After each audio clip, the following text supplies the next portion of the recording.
Okay. I don't know if you've been on other Zoom calls, which we've used. I've been slowly, fastly, somewhere in between switching over to Google Meet.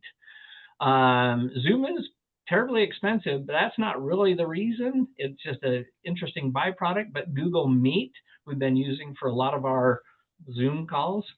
Unfortunately, they've kind of like captured the name of what we do right here. Like, I'm going to meet you on a Zoom call. Well, starting next contracts and negotiations, we'll update the company calendar and everything, but it will be a Google Meet.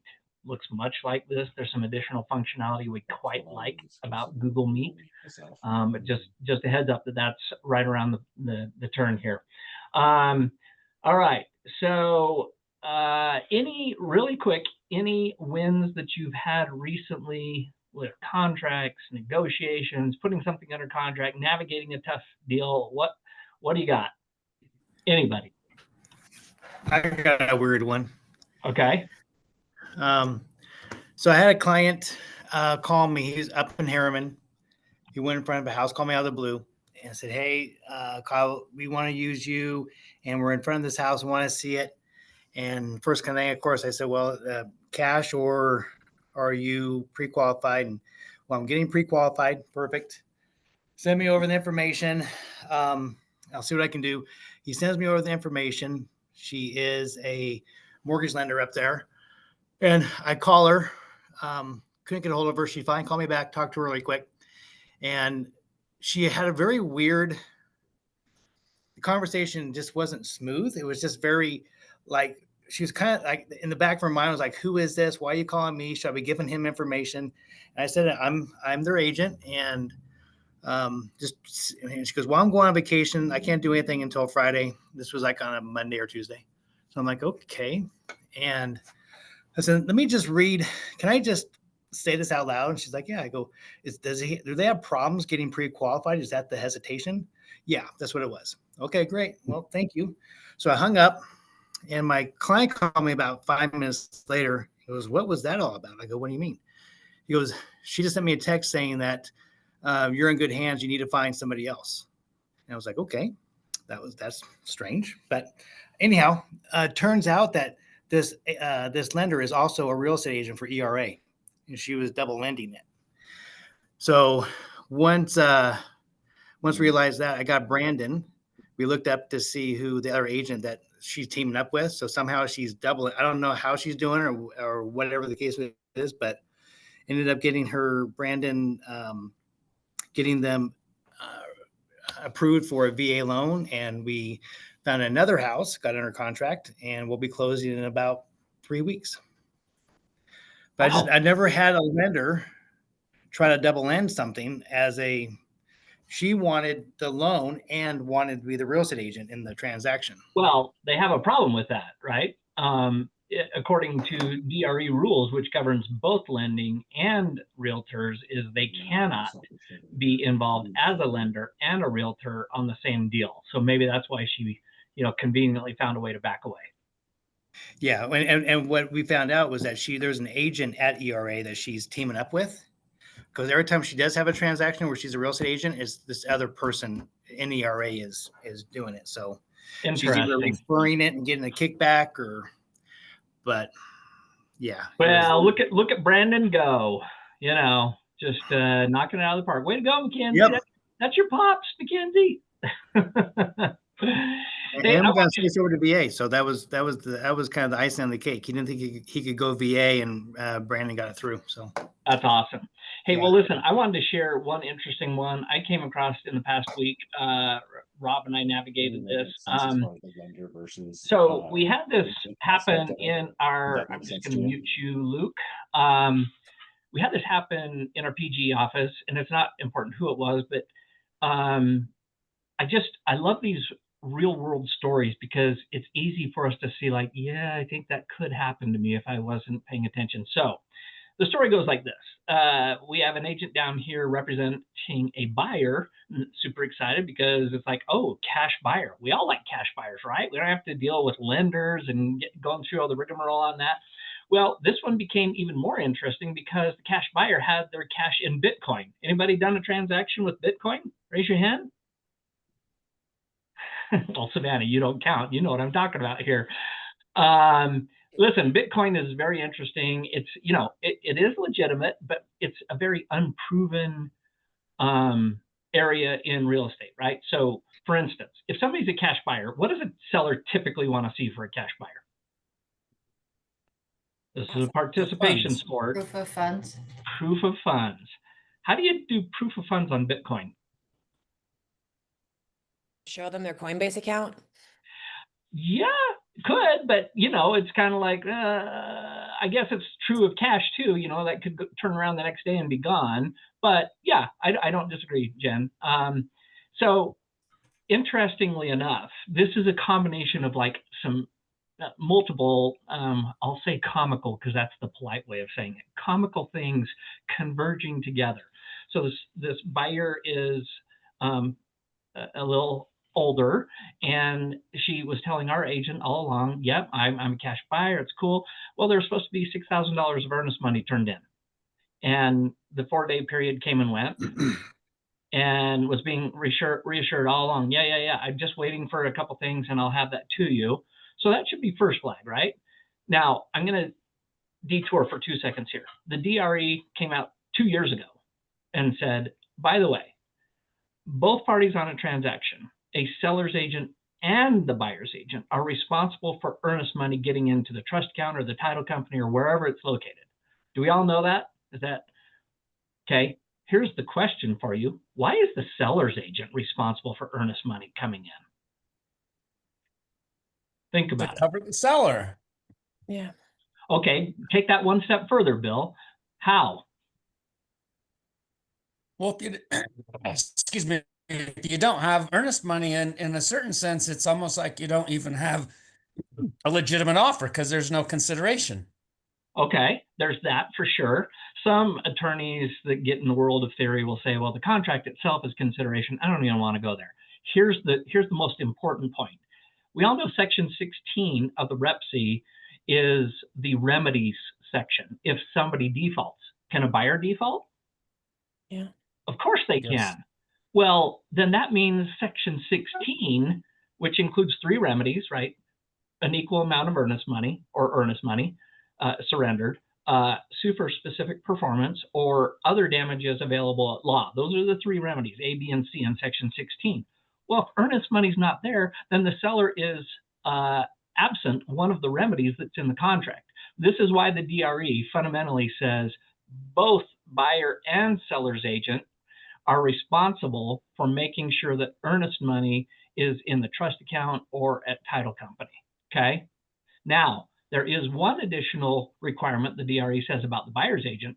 Their job, the buyer's agent, is to document the receipt of the earnest money. That requirement isn't there for the seller's agent. So I'm not trying to split hairs. It just historically, it seems like our industry de facto says, oh, earnest money is the buyer's agent's responsibility. It's both, 100%. Okay. So if the seller collects it, seller's agent collects it, then they don't need to do an earnest money receipt. I would say always do, if you can, do an earnest money receipt. It's Okay. a good, good, better, best. Best practices would be document the earnest money receipt. Now we would be able to show it's in a trust account. Oh, by the way, man, you got me on a roll already, and it's only 10:12 in the morning. Does the earnest money have to be held at the buyer's brokerage? No. No. In fact, all it says in the REPC is that the earnest money, if it's not going to be held at a title company, needs to be in a real estate brokerage trust, not the buyer's brokerage real estate trust. We have several transactions right now today in this company where they wanted to hold it. There's some brokerages out there. I think Equity is one of them, and others. They don't even want to. They're required to have a trust account, but they're not required to put money into their trust account. They can use the DRE's form and say, no, it's going to be held at a title company. We, as a general rule, we don't like that because games can be played with that by both sides. And so in some of those situations, we've said, hey, Dean, we just had this on one of yours. Well, she was on here. Are you still here? There you are. We just had this on one of your deals, right? Let's hold the earnest money at our trust account, right? You're muted. Just saying. Yeah, we did, and I addended that. It was supposed to be a cash buyer holding at his title company. We addended that, and I'm so glad we did. We had a lot more control and confidence on our end. Yeah, and that was on a deal with 3 fourplexes, right? Correct. And you just got that across the finish line last week. Yes. Nice one. I was, So yeah, just so you know, we do have that leverage. We do have the ability to do that. Anyway, so let's finish out this story. So the agent, right? We're believing people, you know, and sometimes that gets used to our detriment, and we want to be helpful. And so you might imagine what happened. We went not only the 4 days past earnest money, didn't really notify the other people. And I said, didn't really, because our agent is saying, well, I did call and let the other agent know. Good enough? Made a phone call? Yeah, no, because guess what happened when things got dicey and spicy at the end? No, we never got a call. That's why we harp on this all the time. Make sure you have a paper trail. Now, paper trail, like a text or an email, would be helpful. Even better would be to addend the contract and say, hey, earnest money is not going to be there for another 4 days, another week, or whatever. If both parties buy off on that, we're good. Well, didn't happen. We actually went 14 days. 14 days after earnest money was supposed to be there. Then we sent an addendum. Guess what the seller wouldn't sign off on? Oh, extending earnest money. As you might imagine, said buyer with Coinbase money, as the story unfolded down the road, it's like, well, you know, the king of Nigeria hasn't put the money into my Coinbase account yet. I don't know if that was the exact story, but it was one of those. And it's like, oh, shit. That's what we've been banking on? Oh, my gosh. Well, the final step of this whole story was finally, you know, our agent told the buyer, you've got to cancel this contract. I mean, there's going to be consequences, but you don't have money. This is all a big scam. And so it sent over a notice of cancellation. How do you think the seller reacted? They've been off the market for over a month. Any guesses? A little upset. I think it started with, what the? I'll let you fill in the gap. Yeah, it was something like that. And then the very next statement was, we're going to sue everybody. We're going to sell the seller's brokerage. We're going to sell the buyer. We're going to sue the buyer's brokerage. We're going to sue the buyer. We're going to. This is how people go, right? It's the full-blown, full-throttled emotional reaction. The other broker called our broker, Dan Dixon, and said, hey, your agent needs to cough up $6,000 of earnest money to make these people go away. And Dan came in and chatted with me. I'm like, hey, tell them we appreciate the emotion. Tell them to reference the Q1 Division of Real Estate newsletter. Your brokerage has an equal responsibility, right, in this. So if we both want to have our agents pony up $3,000 each because they didn't do their jobs, the brokerage isn't ponying it up, then, you know, maybe we can appease the sellers and let them be on their way. And that's what we ended up doing. So that's my favorite saying with agents. It's also ones that I use with my kids growing up with, which is, sometimes you have to pay tuition to the school of hard knocks. The real trick is to not pay tuition twice. So our agent got to pay a little tuition to the school of hard knocks. And if you got off for $3,000 instead of getting lumped into a lawsuit, Rob, is that a good day? More than people understand. If you've ever been in a lawsuit, everybody would be like, that is a freaking good day. Now, listen, nobody wants to pay $3,000, but if you didn't do your job as an agent and that's all you got smacked with, that's a freaking good day. Okay. Hey, Matt. Yeah. Just a quick question on, and just to see how much we've done on that too. My world before coming to real estate has been Bitcoin actually, and all of that. So I'm really familiar with that in the trades, but Sure. there are quite a few companies that will hold, like you can transfer your Bitcoin into a trust account that it is specifically only held for Bitcoin and for real estate transactions. So I just didn't know if we in this group have had much experience with that. I can tell you as principal broker on the way out and Rob is principal broker on the way in. I don't know if you had those at Berkshire, Rob, but we haven't had hardly any even questions about it just because it's so new and nobody wants to be a trailblazer. But you're right. There are ways to navigate it, and it will become more common, whether it's stablecoin, Bitcoin, any variations of electronic representation of wealth. We're going to have to get comfortable with it. Rob, have you had any experience at Berkshire?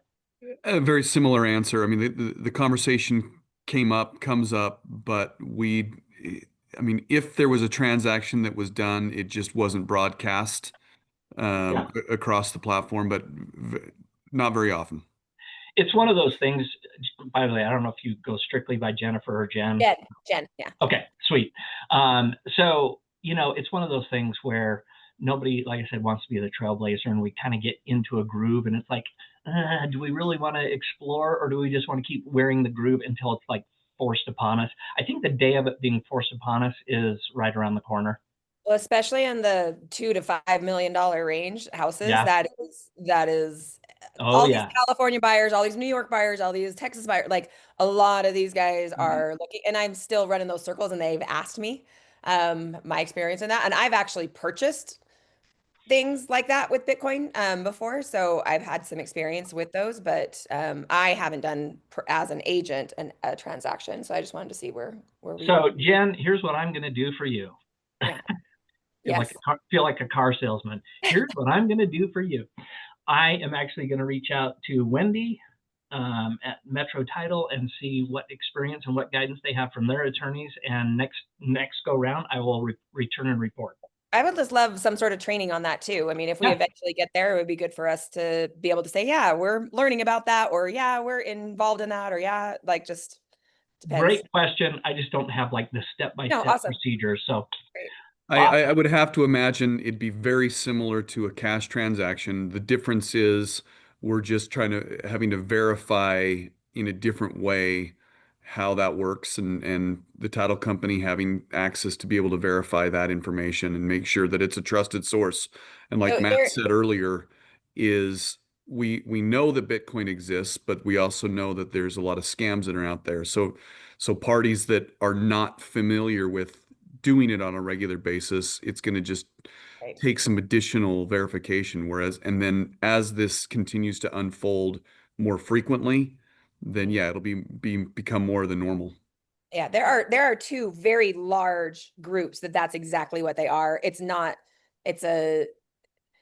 Instead of having to go through that system, it is exactly what they do. That's all they do in real estate transactions for Bitcoin, and that's it. So they hold the money. You have a smart contract. The minute that's released and these contracts are signed, everything happens. So it's just anyway, but it's definitely something we should look into. That's all. Exciting times ahead. I'll have a good report for you next contracts and negotiations. Appreciate it. All right, going to share my screen real quickly here. So we're logged into the MLS here, right? Hopefully you can all see that. So I wanted to, each one of these sessions that we do, I want to make sure we quickly cover some things. I feel so strongly about this, and you guys know it's not so much the nerd play necessarily. It's you've got to have a little numbers to back up what you're doing, right? So really quickly, we're going to go through this really fast, right? This is my favorite thing. You saw I clicked on rapid stats. I'm going to zoom in here. This is where you land. I told you if you do nothing else, come down on each of these three, tag 365 days, and see how we compare versus a year ago. These are great stats just to have at the ready. Do a screenshot, put it on your phone. When somebody calls and says, hey, Jen, how's the market? Oh, you know what? I was doing my normal Monday routine, pouring over the numbers of the MLS. I'm augmenting here, pouring over the numbers of the MLS. And oh, by the way, did you know that you're in the buyer market, right? Awesome. Well, did you know that you have more inventory to choose from than you did a year ago? Like close to 20% more inventory. That's a good day for you as a buyer, and the cost of money is getting cheaper. There's one angle. Listing count. Oh my gosh. You want to list your home? Great. I'm just going to tell you, Jen, we need to make sure we're tight on pricing. One, we're coming into a little bit slower. I mean, things still sell through the cold months, but it's a little less, and inventory is up 4%. So, let's make sure we're tight on pricing, right? And if you are representing the buyer or a seller, this third one could play either way. It's like, hey, the number of properties, people are waxing optimistic. From a year ago, we're up 10% in November, right? Versus what we were doing a year ago. So people are waxing optimistic. Maybe that's because there is more inventory. Maybe that's because the price of money is getting cheaper and they expect it to be even more cheap in the future, right?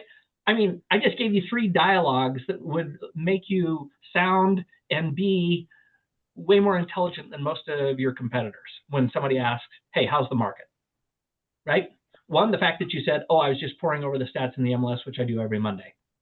2, you had 3 really quick things to say. Were any of those super intricate, super hard to say? Any of you think you couldn't say that yourself? Of course you could. And so I'm reminding you to do that. Then the other one is, again, if you land here at the dashboard, then just drop down to market summary, go to the second one in. Again, how many clicks am I at now? This is my 3rd click from the MLS to market summary to the second one in. And I could sit here and say, you know what? I don't want the entire state. I just want Utah County. So I'm going to click that, refresh the report, and I now have an image ready piece that I could print out, I could email out, send out as a PDF. It's awesome, and it has all of the key categories. These are 2 simple things, and I'm going to keep beating these to death until you guys start doing it, because it's so easy to do and would make you look so much better and more equipped for those questions. And Rob pointed out last time, the cool thing is on this particular infographic, you actually see the numbers. So you can be like, instead of just, oh, active listings are up 26%, you'd say a year ago, we had 2,511 properties in Utah County for sale. Right now, we have 3,176. That makes you sound even more smart, right? Because you actually know some of the numbers. But it took me 3 clicks to get this data. 3, and it's right there. It's amazing.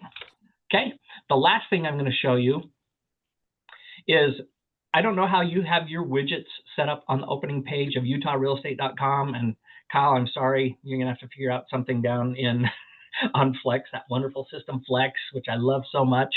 Or if you're in Iron County or in Park City, bless your hearts. But if you have a subscription to utahrealestate.com and you have the market update widget, which is this box right here, right? If you simply go down, one of the coolest things here is these are the price decreases. Green is good. If you're representing the buyer, red is bad. If you just click on the number, it's a link and it will show you the 33 properties that just dropped in price. Again, a good Monday exercise. And you could constrain this by Utah County. You could constrain it by a city and see the things in the area that you're concerned about that fast, right? If you implemented those 3 stat things and this little thing, you could have this all done in 15 minutes and you would be way more equipped going forward in the week. You would be more confident that you got your head wrapped around the market rather than be like, I don't know, what are the pundits saying? I can see it, right? One of the things I like to do, let me just go back and show you this, is you can see this is in the last 24 hours. How many prices have dropped? Well, here's the cool thing. Why don't we just go change the date? Instead of Monday morning, let's go look at Friday, the 7th. Oh my gosh, 241 homes dropped in price. Only 27 went up. Okay, stop there. Would that be a good stat to share with somebody when they said, how's the market? Oh, you know what? I was just pouring over stats in the MLS. In the last 3 days, 241 properties dropped in price, 27 went up. Again, queue up all those different conversations, the way you could bend that information for a buyer or for a seller, right? These things are so easy, and yet they could be so impactful. Rob? Hey, Matt. Yeah, I was going to say right there, that is when you're getting prepared to take a listing and you're wanting to future pace your seller. You're in a tough position. You got to be optimistic so the seller thinks that you're confident to be able to get the price, but at the same time, you've got to be able to convey what they're going to be able to get without being so realistic that they're like, well, the other agent said that they can get me more money. So being able to future pace them with that information to say, hey, look at what the market is typically doing. We've got, what was it, 241 properties that are having to drop their price. from where they started versus 27 that actually have increased. So what does the market seem to be telling us? Is it going up? Is it going flat? Or is it actually dropping from what people are thinking? So now the seller is able to answer their own question by you posing the question. Yeah. So I love this, Rob, because here's the thing. I'll do an alternate scenario to what you said. Yours is 100% right, but can you imagine going into a listing? I don't know. Do a lot of agents go into listings and tell the prospective client, "Oh yeah, we totally can get $900,000 for your house," when it's clearly an $800,000 house? Do they do that? Are agents known to do that so that they can get the listing? Yeah. Well, if you're one of the ones that go in and are competing, this is why doing this on a regular basis can be such an advantage to you. If Rob, if you were the prospective seller and you had just told me, "Oh, well, Kyle Whip was just in here. Thanks for playing along, Kyle. And he said that I could sell this for $900,000. One, do not bash on Kyle, right? Just be like, "Oh, yeah, you know what? Here, can I share just something with you? I'm not saying Kyle's wrong, but I just have a heavy bent on data supporting the decisions we make. I think I owe that to you as a client, right? Because the last thing I want to do is mislead you. What am I doing? I'm subtly painting Kyle into a corner, right? Of course I want your listing because I think I can get the job done. I'll do a great job, but it's got to be backed up with data. Can I just share you how many properties in your area have dropped in the last 3 days, right? The pricing has come down. Part of that is because we're coming into the cold months. Part of it is buyers are still a little nervous. Part of it is because there's more inventory. There's 20% more inventory than a year ago. All of those factors, Rob, come together.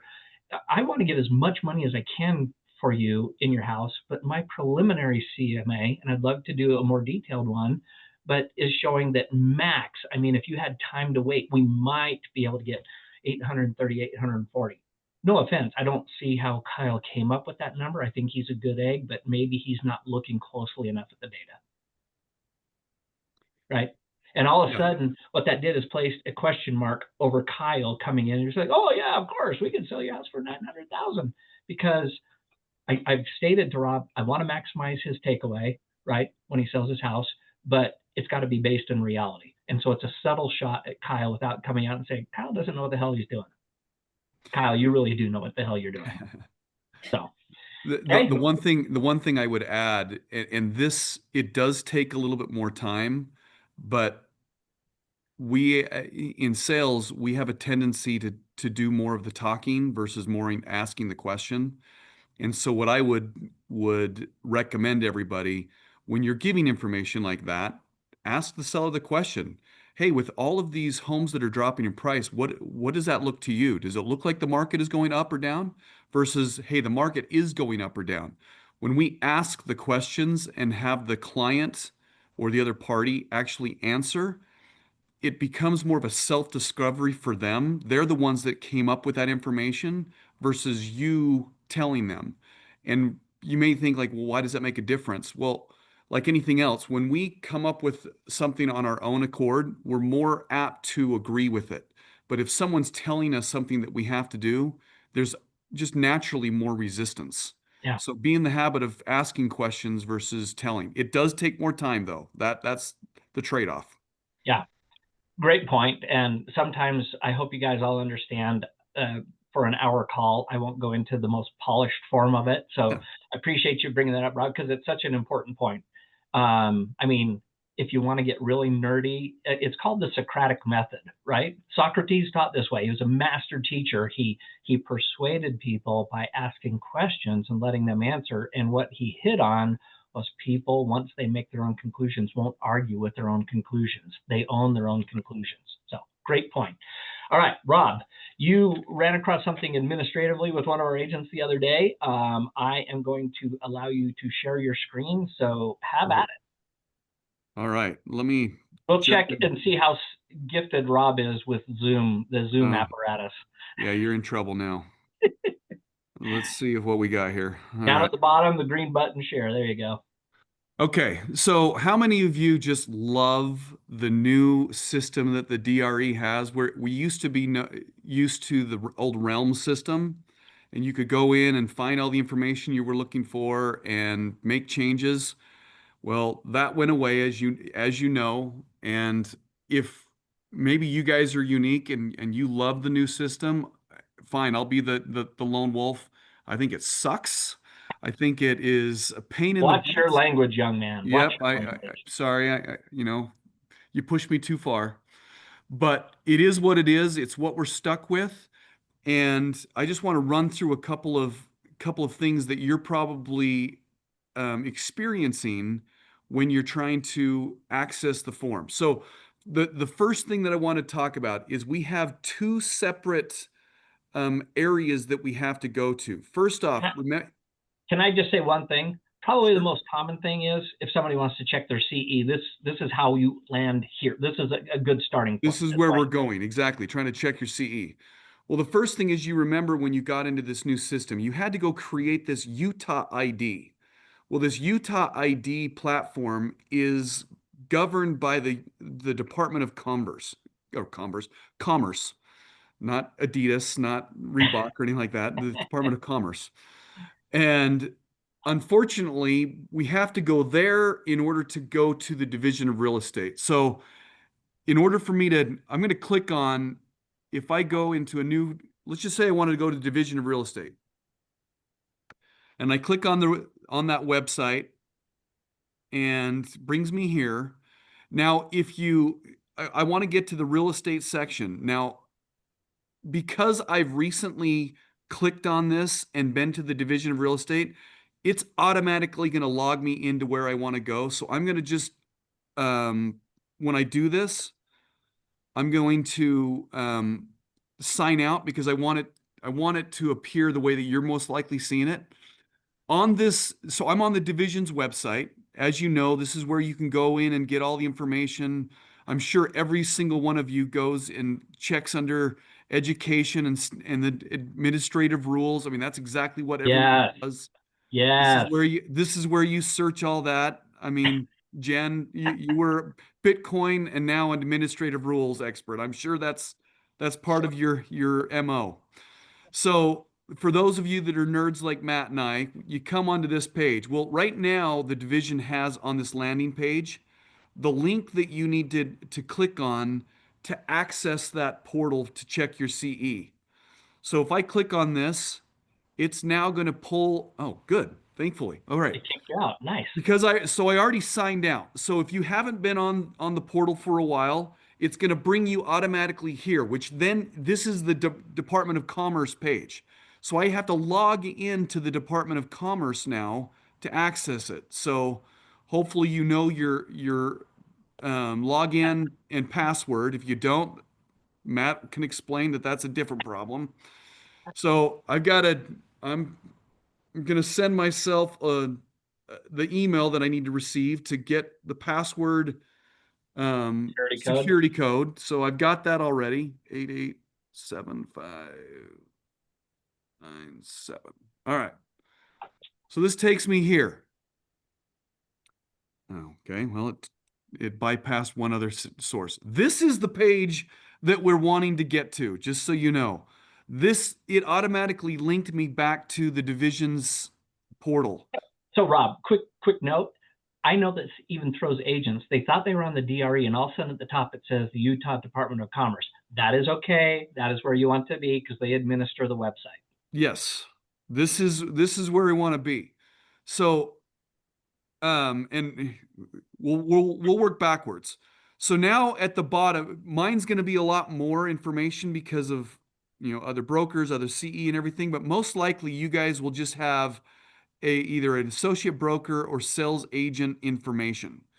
And you'll have these three dots over here on the right. If you right click it, oops, sorry, no, sorry. If you just click on it, it will pull up several things that you can do. Most of this stuff you won't even need to worry about. But the one thing it doesn't tell you is when you hover over your name, if you click on that, it's going to pull up to a new resource, which this is where it's going to have all of your CE information. That is so intuitive. Wow. Yes, I mean, completely, you knew exactly where to go, right? So here it shows all the hours that I've taken, all that are required, how many more that I need, and give you all the stuff that's there, what the classes were, where it's missing. So that's very similar to the old Realm system that you used to be able to access. But that's on this page here. So I'm going to backtrack a little bit. I'm going to get us back to where more than likely it's taking you instead of logging you directly into here. I think if I can.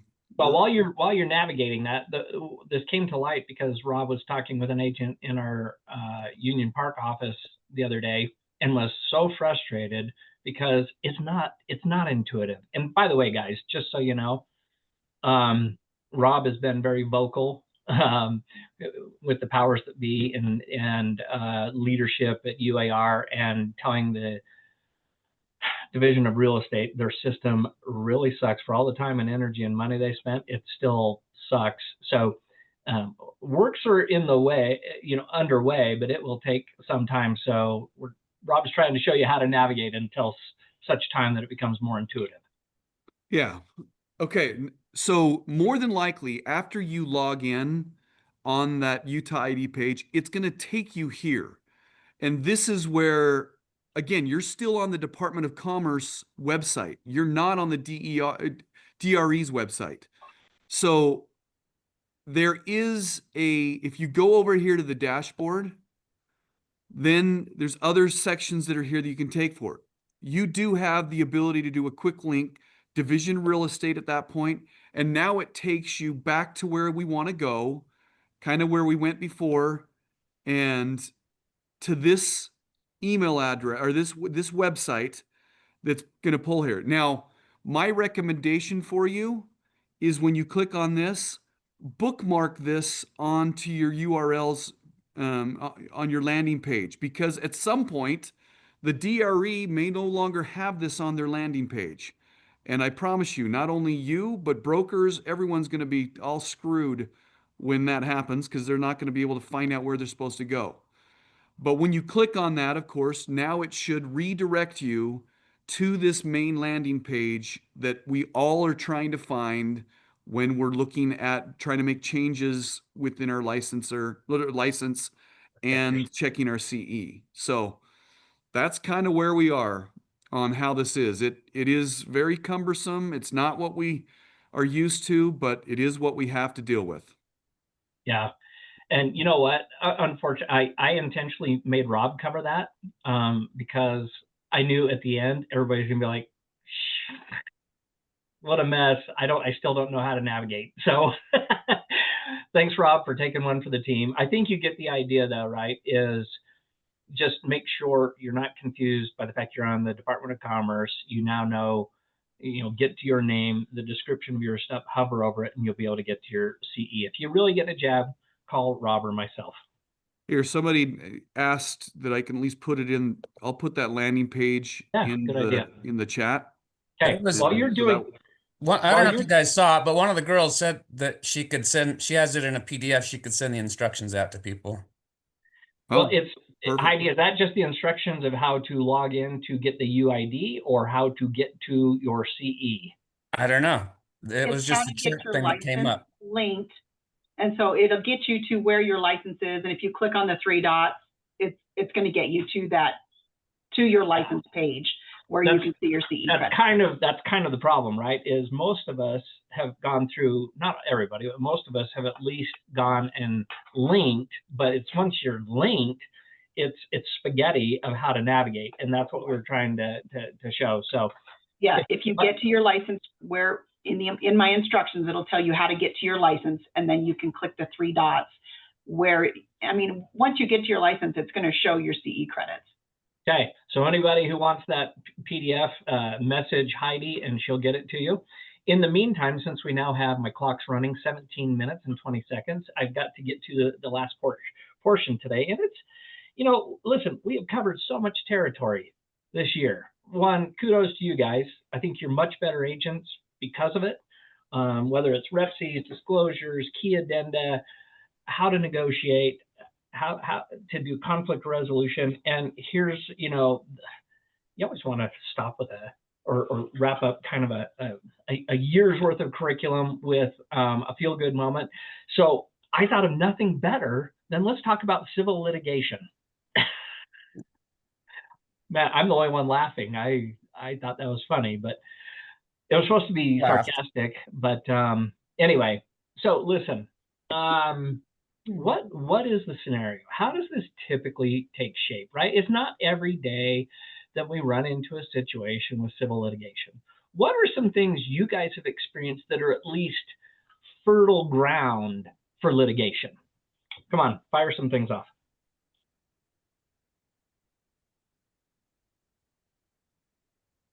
You guys are terribly boring.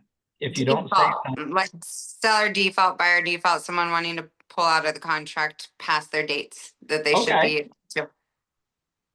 Okay, let's start with the most simple one. Buyer doesn't perform, doesn't show up with money at settlement. Okay, there's one. What else? Are disclosures an issue?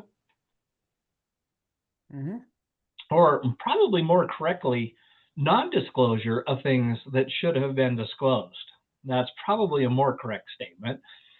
When we look at things, when NAR does their annual survey, the things that tend to get litigated the most, agency, like limited agency, undeclared limited agency, and you're functioning in that role. And then the second one is disclosure issues. Just a quick little side note. We all know one of the disclosures in pre-1978 properties is what? Lead-based paint. Lead-based. Disclosure always comes before addendum. Just remember that. Disclosure first, then if people want to use an addendum, they're entitled to do that. But here's what most people don't know. The last I heard was the standard kickoff fee for not disclosing is somewhere in the neighborhood of $11,500. Do you have a newer number, Rob? For the cost for it's actually gone up. I think it's 18 or 20. So it's okay. It's a lot of money. Here's the kicker. It's per instance. So if you were selling a fourplex and you did not disclose lead-based paint issues, it would be 4 times that number. I read a case, a year or two ago where a guy had an apartment complex, right? Was doing property management. So you're making a few $100s per door, right? Maybe not even that per month. And I trying to remember, I think the apartment complex had like 12 units. And at the time, he didn't disclose on any of them. It was being sold to somebody else and he got nailed for each one of the units by that fee. So disclosures are a big deal. So those are things that potentially can be litigated as well. There's no shortage of things, I promise you, that can end up in litigation. But in your vast experience, we've got a lot of agents on here, I'm gonna paint a scenario. When the other side, whether it's buyer or seller, when the other side is just finding out whatever it is, X, let's call it X, and they feel like they've been wronged, what does that conversation usually look like with you and the other agent when they call up? How does it usually start off? Give me a flavor. What does it look and feel like? They're not happy. That's like, you just gave me a piece of white bread, Savannah. I wanted flavor. It usually involves the word dipshit. Spicy. Is it possible that somewhere in that opening salvo is, get this crap figured out or we're going to sue your ass? Something like that? You ever heard that one? I've heard it a few times. Right? Matt, yeah. Watch your language, young man. Giselle, as I told my kids growing up, if you can find it in the Bible, it's fair game. So well, then don't get mad hell, at damn, Rob and dumbass. Hell, damn, and dumbass fly freely. Fine. You just got mad at Rob, so I was just calling you out. Well, that's my job. I got to keep Rob in line. That's all right. I'm a nicer guy. It's okay. It's so true. All right. So here's my point. you can think of a lot of different scenarios, right? And rightly so. Listen, we've probably been on the other side. It's like, oh my gosh, I can't believe they didn't do whatever. They didn't disclose whatever. We had one recently where the seller had told our agent that he had replaced the roof. Well, in reality, he had 25% of the roof repaired and didn't inform the agent. And then when the buyers came through, they actually had the roofer who they called the roofer who had done the roof repairs like, oh no, I only did replace 25% of it. I didn't do the whole roof. Right. And so these things crop up and they're not always our doing. In fact, very often they're not our doing, but we're the unwitting, unlucky recipients of it, and we are left to deal with it. And so that's what the remainder of our discussion today is going to be about. How do you handle those situations? So what is normal human nature when somebody comes at you and says, you better get this crap figured out or we're going to sue your A? What do most people want to do in that situation? Get defensive and fight. You want to dig your heels in. That is just human nature, right? It's like, how dare you come at me like that? First of all, not my problem. I'm not even articulating this yet. It's just rapidly what's going through my head. I'm not the problem. Your guys did it. And all of a sudden we find ourselves in this very aggressive, territorial, defensive scenario. Oh, and by the way, we're just the agents. We're supposed to be the pros, right? And all of a sudden it is going nuclear in a hurry, right? So here's the first thing I'm going to tell you today, and it's going to be a little uncomfortable, but it will make sense. You have to get past your emotions as quickly as possible, right? You have to, it's almost, no offense, any of you that have kids, you know what I'm talking about here. Sometimes your kids just say irrational, stupid things, and they're just reacting emotionally. And as a parent, you can sit there and go toe to toe with them. Yeah, well, you're going to do what the hell I say, blah, blah, blah, blah, blah. Or you can sit there and be like, hey, hold on. What's going on here? Right? Literally, figuratively, take a step back, take the temperature down. I'm a fighter. I grew up with brothers and sisters. There's 7 of us. So trust me, in the Barton household, we know how to fight. And so I'm taking my own medicine when I say this. It's not the automatic go-to. It's not the knee jerk to be like, hey, let's take it back a step. Let's see if we can tone this down just for a second. But I'm telling you, that's very much what is needed in this situation. And I'm pretty sure the other side isn't going to get there by themselves. So if you fashion yourself a pro, then start thinking like a pro, right? If Josh Sterling is sitting there super agitated because, he's got a little bit of a redhead in him, right? And you know how those redheads are, right, Josh? Daughters. But no, I hope we all have the ability to take a step back, like really quickly mentally, and marshal our brain and temper our emotions. Be like, this is what the thought process in my head, I think, should be for most of us when Josh reacts emotionally. Like, whoa, you know what? He's probably hungry for a commission. Maybe he's got some financial things, and it's allowing him to ratchet up, or maybe his clients are, I'm not sure what. But you know what? I put a lot of time and effort into this too. I want to make sure this thing gets across the finish line, not just for me, but I care about my clients. I want to do a good job. So what should I be doing at this point? I mean, you really have to give yourself this mental check. Like, what's most important now? That's a Ron Snowism, by the way, right? When? What's important now? Right? What's important now is not digging your feet in and going toe to toe and exchanging blows, because it's only going to get worse. So what's important now is for me to be calm, cool, and collected. And much to what Rob hinted at earlier in another context, is start asking some questions. Hey, Josh, dude, I can totally feel the emotion in your voice. I'm actually agitated too. If we can, I want you to know it's registered, right? Why do I say that? Why do I say that? Why do I admit right off the bat that I can feel the emotion in his voice and how they've been heard? You have been heard. You got to validate it, because until people are heard, they're going to keep doing it until they're heard. So the quicker you can acknowledge it, the quicker they're going to stop trying to prove the point. It doesn't mean all the problems are going to go away, but it's going to go from a 10 to a 9 or maybe an 8 and it's starting to trend down. So Josh, listen, I'm so sorry, right? I can't solve everything right now, but here's what I do know. I actually like working with you, and I'm sorry that you're like pissed off. I want you to know, I kind of get it. I'm a little upset myself too. But you know what I know about us? You and I are the pros. What's the value in saying something like that? You and I are the pros. Well, then start acting like a pro. That's another way of saying it, right? We're the pros here. So if you and I, one, it's registered, your people are pissed, you're agitated, I'm a little pissed off too, but we're the pros. Let's you and me as the pros pull it back a step and see what is possible, right? What is the biggest issue with what's going on, Josh? I want to make sure I understand it completely so I can go back to my side and clearly articulate the issue without, fanning the flames and making it bigger. We've got a chance here to kind of be the heroes if we navigate this right and pull this thing back from the brink of disaster. You with me? I'm trying to be collaborative with him. I don't want him to think I'm not on his side. I'm still have my fiduciaries to my client. He still has his fiduciaries to his client, but there's nothing wrong with us as the pros trying to come up with solutions and collaborate, right? Now, compare and contrast that with, yeah, well, you know what? Your people will do it. We'll just see you in court. Wow, can you feel the difference?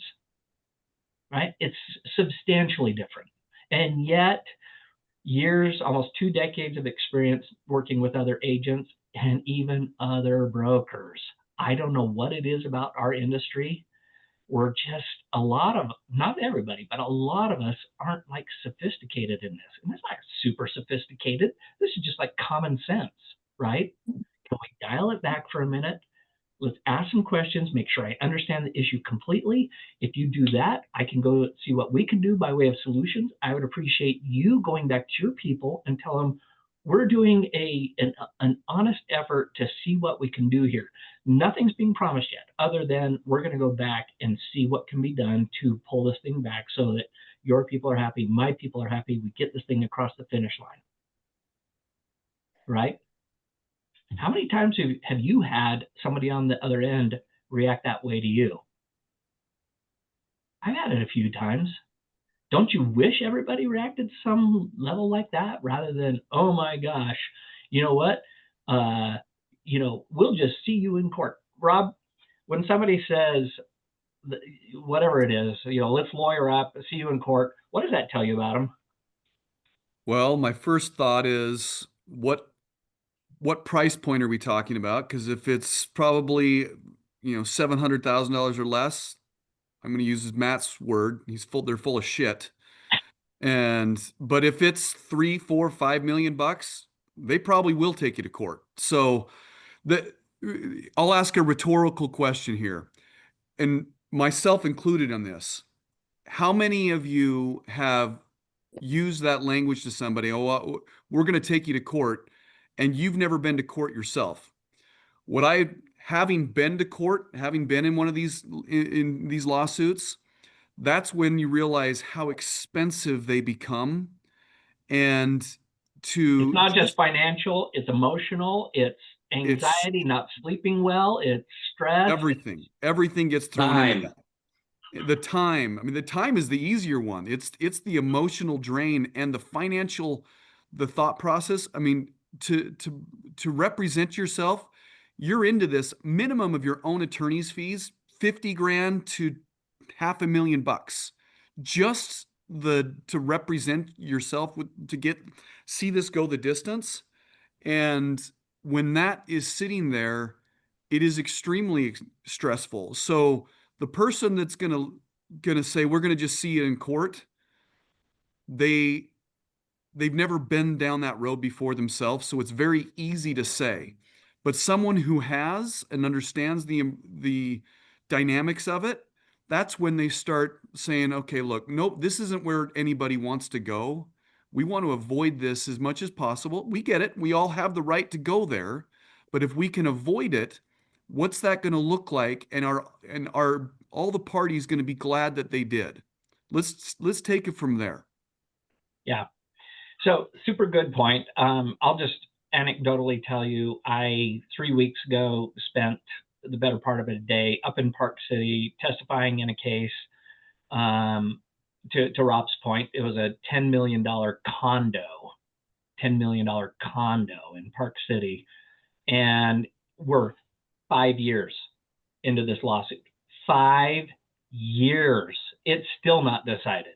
So when we tell you these things, and that's like a very extreme example, but there's a lot of ones that aren't even that high a price tag that can go the distance and take a long time. So my point is this: don't ever be the agent who flexes, right? A lot of times when they flex, they haven't even talked to their client yet, and they're already talking about lawyering up. It's like, are you crazy? Clearly you've never been to court. So just have that mentality. If somebody's doing that, all I want you to say is, wow, in your head, these people are like super emotional. My job right now is to dial them back. You don't have to concede anything other than let's tone back the dialogue and the rhetoric. All right, got 2 other things I want to cover really quickly. One, if you are in a situation, we've had situations where we get notified by our agents like well after the fact when something has gone sideways. And a lot of times when, you know, you got a buyer and a seller in the rep seat and they're going to sue each other. But guess what? When the attorney gets involved, they almost always say, well, we're also going to sue the brokerage or brokerages. Why? Oh, because most of us have E&O policy, and attorneys are really good at sniffing out avenues for money. Here's the problem that most agents don't understand. If we, and by extension, we includes you, if you get notice, AKA a demand letter, which is like the first step in a lawsuit, if we do not notify our E&O company in a timely fashion, they can deny the claim. They can deny the claim, which means we don't have any insurance coverage, which means you're on the hook. So if you do find yourself in that situation, if you do get in a demand letter from an attorney, even though it's mentioning your client, but it also includes the brokerage or you as the agent. Yeah, appropriate. Somebody just died. Then make sure you notify us in a timely manner, right? Let's see, there was only one other thing. I want to leave you with this part when it comes to, Kyle, go ahead and ask your question, then I'll finish with the thought here. Okay, it's kind of off subject a little bit, but I just wanted to get this in. If I have I talked to Rob, and I'm still not a little bit, I want to make sure I'm clear. I had a listing expire, but I was working with another agent on there, and it went to a different agent. And I don't know where it's at right now, but how do I protect myself with that protection period? Because Rob mentioned that there might be a brokerage ERS, and then obviously the one that I use in SkySlope. That one might protect us a little bit better, or is there, what's the process to protect myself? Yeah, so it's a good question. By and large, we as a company use the UAR and DRE forms. Rob and I both have had conversations. I've been a little more vocal on this particular issue with Craig Wagner and Lance. And the protection period in both the ERS and the exclusive buyer broker agreement, meaning the UAR versions, which is the one we predominantly use, is not much of a protection period. And here's what it basically says. If Jen had a listing and it either expired or it was canceled, right, then the protection period, if Rob, who is the client, went and signed a new listing with Shane, then the protection period goes away. It's gone. There is no such thing as a protection period. I told Craig and Lance, I'm like, you should really either redo this or relabel it the non-protection protection period, because that's really what it is. The only time it protects somebody is if Jen had the home listed and then Rob went after the fact and worked with Shane, not relisting it, but with Shane's buyer, and got a deal done. In that case, Jen would have a claim against it because there was not a new replacing ERS, and the protection period covers there. But 90% of the time they go and list with somebody else, so the protection period doesn't matter. Okay. And Kyle, what I just added on yours, if for some reason the new listing agreement had them as an exclusion, that would be the only other way, because you had provided to the seller that this particular buyer is interested. So The only other way is if that other listing brokerage, which Was the benevolent. likelihood of them doing it, excluded that particular buyer, which more than likely they wouldn't do. Yeah, That would be bad the only chance. way to protect it. Yeah. Okay. That All makes right. sense. Okay. Last comment to wrap up this discussion on civil litigation and how to tone it down, dial it down, step back from the brink is this. Anybody ever heard the term a zero-sum game? It gets used a lot in business, a zero-sum game. It gets used in politics. And the premise is this. Think of a pie, right? And you and I own different percentages of that pie. It's one pie, not two, one. The only way I can get more pie is by you getting less. And a pie looks like a zero, right? That is the definition of a zero-sum game. And sometimes we treat our transactions like a zero-sum game, which means the only way I can win is by getting you to lose. My experience in 20 plus years as a broker is that is not actually accurate. There's a lot of ways to insert more into the pie to make other options and solutions available. The problem is we get myopic thinking and all we're seeing is the pie by itself, the zero, and the only way I can win, instead of introducing other options. You know, it could be financing options. It could be, you know, allowing somebody to stay in the property longer because they got issues. We all know there's a whole horde of different things that factor in. So don't allow your mind to unintentionally succumb to that thinking, the only way I can win is by you losing, or vice versa. All that means, that should be a flag to you that you haven't explored all of the options out there that take it out of a zero-sum game.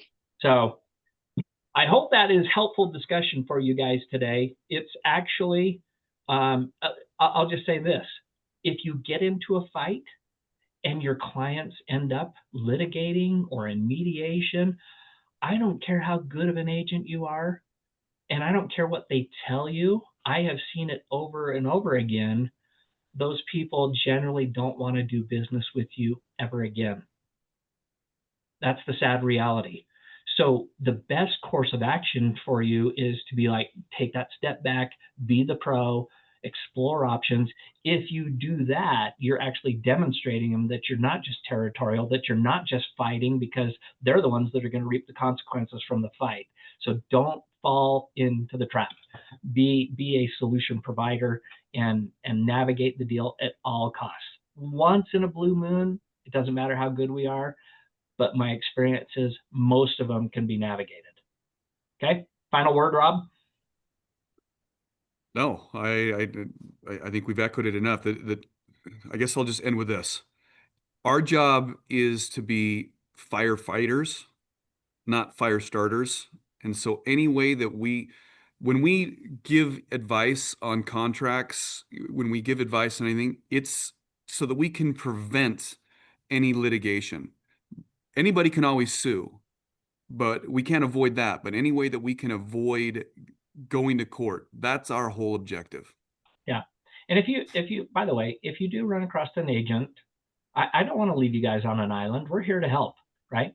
If you run across an agent who is being completely obstructionist, irrational, don't inflame it and say, you're obstructionist, you're an idiot, blah, blah, blah. Say, hey, can we take a step back for a minute? I want to talk with my broker. We'll typically call their broker and be like, you know, hey, Heidi, I have a ton of respect for you and your organization. Unfortunately, we've got a situation going on with our two agents. And I think to keep it from going nuclear, you and I really should get involved. Oh my gosh. So often, once that agent knows that their broker is involved and knows what's going on, the tone changes like massively. And so just remember, you're not left on an island. I'm just, when it's in your control and you can handle it, do it. But if you need help and you need to get a broker involved, please do it. Do it as early as possible. It's easier to navigate at the front end. So we are way over. I so apologize, but that is such important content for you being a successful agent. Appreciate you being on the call. Happy Monday. Be great. Thanks, Matt. Thank you. See y'all.